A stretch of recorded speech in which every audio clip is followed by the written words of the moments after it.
안녕하세요. 화랑만당 화설의 사주 이야기입니다. 오늘은 무토일간 분들이 이모월, 6월을 어떻게 지내면 좋을지에 대해서 이야기해 보려고 합니다. 올해 을사년이 시작되면서 많은 무토일간 분들이 이런 생각을 하셨을지도 몰라요. 사화는 어쨌든 불의 기운이니 나를 생해주지 않을까? 그러면 나한테 좀 힘이 생기고 좀 편해지려나? 이런 생각들 하셨을 것 같은데요. 사화는 무토에게 인성은 맞지요. 따뜻한 불이 말라버린 흙에 생기를 불어넣는 듯 말이죠. 하지만 이 사화라는 녀석은 지장간에 경금을 가지고 있어요. 그리고 삼합으로 사유축 금국을 이루잖아요. 즉 금과 한편이기도 해요. 금기가 강해진다는 거죠. 그런데 금은 무토에게 식상이 되니 무토일간 분들은 오히려 너무 생각지도 못하게 바빠지기도 하고 왠지 모를 반항심리가 생기기도 하겠죠? 역시 을사년 전반기 무토일간 분들의 현실은 그리 녹록지 않았어요. 3월은 기묘월이었고 이 기묘월의 묘목은 편관의 뿌리가 되기도 하거든요. 그러니 혹시 명식에 간목을 가지거나 을목을 가지고 계셨던 분들은 굉장히 스트레스 받는 일이 많아지셨을 수 있어요. 목극토 하게 되니까 이 흙이 굉장히 불편해지는 거죠. 왜 이렇게 마음이 조급하지? 왜 이렇게 눈치 보이지? 이 사람들이 왜 이렇게 나에게 부담스럽지? 이 직장이 나한테 왜 이렇게 나를 힘들게 하지? 뭐 이런 생각들 많이 하셨을 것 같아요. 4월은 경진월이었잖아요. 경진월은 아시다시피 금생수된 기운으로 거의 뭐 수기운이 폭발하는 그런 기간이었어요. 무토일간 분들은 이 수기운에 또 취약해요. 흙이 이 물을 그대로 흡수하다 보니까 왠지 모를 무력감 또는 우울감을 느끼시는 분들도 굉장히 많았을 겁니다. 몸도 마음도 축축 처지는 날들이 아마 4월이었을 것 같아요. 이유 없이 지치고 의욕도 안 생기는 그런 달이었죠. 그리고 지금 우리가 지나고 있는 5월, 신사월이잖아요.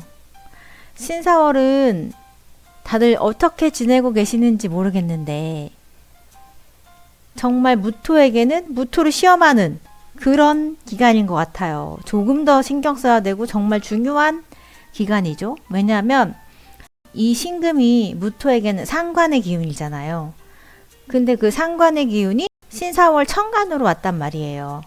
그리고 명식에 따라 다르지만 명식에 신금이 있는 분들은 더더욱이 이 신금성이 확 드러날 수 있는 기간이 되는 거예요. 게다가 지지로는 이 사화가 사유축 금국에 있는 것이니 금기가 완전히 강해지는 기운이잖아요. 그리고 또 을사년에 이 을목이 계속 신금을 자극하면서 예민하게 사람을 너무 뾰족하게 만드는 그런 기간이 되고 있지요. 오늘도 을류일이잖아요. 이런 날은 진짜 조심하셔야 돼요. 싸움 나지 않게. 아셨죠? 그래서 저는 이렇게 상관경관 하는 날 있잖아요. 그런 날 일부러 이 상관경관이 남편과 다투는, 이성과 다투는 그런 기운이기도 하기 때문에 일부러 남편의 등짝을 이유 없이 남편의 등짝에 스매싱을 날리기도 합니다. 상관경관을 그렇게 쓰려고요. 제 남편은 무척 당황스럽겠죠? 그리고 이제 다음 달이 6월이잖아요. 이모월인데 제가 일간별 운세에도 올리긴 했지만 6월은 제가 볼 때 무토분들에게는 정말 중요한 전환점이 될 것 같아요. 임수는 무토에게 재성이고 오화는 무토에게 인성입니다. 즉 기회를 성과로 전환시킬 수 있는 절호의 타이밍이 될 거라 생각해요. 지지의 오화는 무토에게 힘을 북돋아주는 그런 기운이잖아요. 그리고 천간에 들어온 재성은 돈이기도 하고 일이기도 하고 사람이기도 하고 내 큰 꿈이기도 하단 말이에요.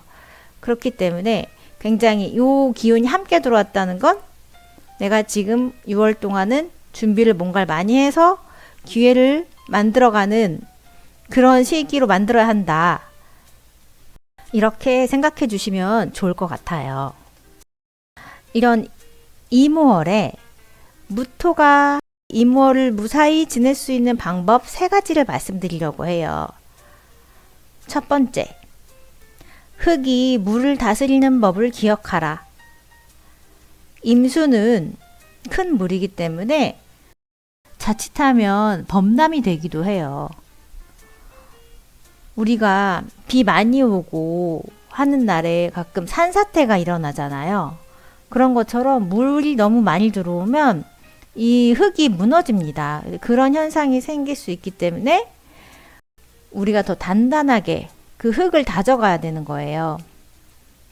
이렇게 무토가 단단한 중심을 유지한다면 그 무토 안에 담긴 그 물은 논밭의 생명수가 되기도 하고 적시적소에 쓸 수 있게 물을 담아두는 저수지의 물이 되기도 하는 거죠.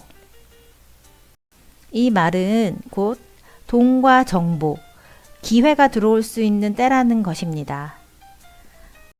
넘쳐 흐르지도 또 모자르지도 않게 관리하는 게 중요해요. 인간관계 면에서도 여러 가지 이슈가 생길 수 있는데요. 남녀 공통 편제는 아버지고요.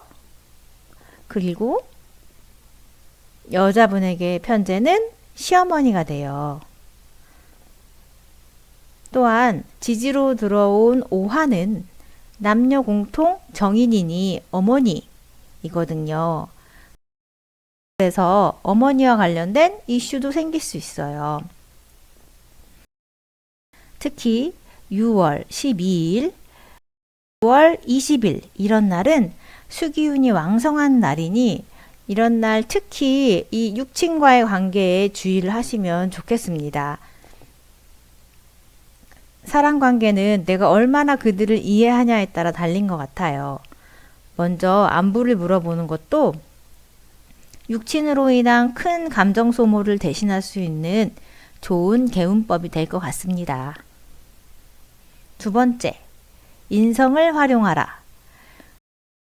인성은 공부, 자격, 서류를 말하는데요. 내가 가진 것으로 인해 무언가를 할 수 있는 능력, 즉 그러한 능력을 가지기 위해 우리가 공부를 하는 거잖아요. 6월은 지지로 인성이 들어왔으니 공부하기 딱 좋은 시기인 것 같습니다. 어떤 공부냐고요? 꼭 수험생처럼 공부하라는 것이 아니라 자격증 공부도 좋고 마음 공부도 좋아요. 천간의 임수와 지지 오화가 만났기 때문에 수화충돌 현상이 일어나면서 여기저기 이동도 많아질 거거든요. 아마 6월 달에 여행 가시는 분들도 많을 거예요. 이런 여행은 정말 좋은 인생 공부가 되기도 하잖아요. 이렇듯 다양하게 자신만의 방식으로 나를 북돋아 줄 수 있는 일을 하시면 좋겠습니다. 세 번째, 겁재 양인을 파악하라. 이게 무슨 말일지 아마 궁금해 하시는 분들 많을 것 같은데요. 이게 정말 중요한 부분인 것 같습니다. 즉, 무토의 장점이자 또 약점이 될 수도 있는 것이 바로 오화의 기운이에요. 오화는 무토에게 정인으로 안정적인 생의 기운이기도 하지만 대반전이 있죠. 왜냐하면 이 오화는 무토의 양인살에 해당되거든요. 그러니까 어떤 느낌이냐면 제가 비유를 하자면 우리가 막 추운 날 전기장판에, 따뜻한 전기장판에 이렇게 누워 있잖아요. 누워 있다 보면, 한참 누워 있다 보면 가끔 전기가 찌릿찌릿하게 오는 경우가 있어요. 저는 그런 게 양인이라고 생각하거든요. 아, 내가 너무 따뜻하고 좋다 막 이러고 있는 사이에 갑자기 전기가 올라서 깜짝 놀라게 하는 그런 느낌. 그게 바로 양인살입니다. 양인살은 쉽게 말해 겁재라고도 보시면 됩니다. 정말 맥락 없고 갑작스러운 일들 또는 강한 충동성이 발휘되는 일들이 생겨요. 명식에 따라 다르겠지만 누군가는 어머니로부터 갑자기 큰 돈을, 용돈을 받게 될 수도 있는 거고, 또 누군가는 형제에게 돈을 빌려줘야 하는 일이 생길 수도 있고, 또 누군가는 갑작스러운 투자 제안으로 투기심이 생기는 경우도 있어요. 남자분들의 경우에는 여자 성별로 인한 정말 생각지도 못한 일들이 생길 수 있고요. 그러니 그 어느 때보다 상황 판단이 중요합니다. 나에게 생긴 기회가 과연 약이 될지 독이 될지 잘 판단하시는 게 중요하겠습니다. 하지만 이 양인살이 나쁜 것만은 아니니까 너무 과한 걱정은 하지 않으셨으면 좋겠습니다. 오히려 내가 추진력을 가지고 해야 할 일이 있다면 불굴의 힘, 즉 초자적인 모습으로 그 일을 해내실 수도 있어요. 그러니까 이 양인살을 오히려 잘 활용하시면 좋을 것 같아요. 내가 하기 싫지만 해야 하는 일이 있거나 엄청 신경을 많이 써서 해야 할 일이 있다면 완전 도끼 품고 악으로 깡으로 해낼 수 있는 그런 게 바로 이 양인이거든요. 그러니까 이 양인을, 겁재를 잘 이용하시면 좋겠습니다. 무토일간 여러분, 이모월은 때가 되면 쓰임이 생길 물을 잘 담아두기 위해 단단한 저수지를 만든다는 생각으로 지내시면 좋겠습니다. 이모월 무토일간 분들 파이팅입니다. 감사합니다.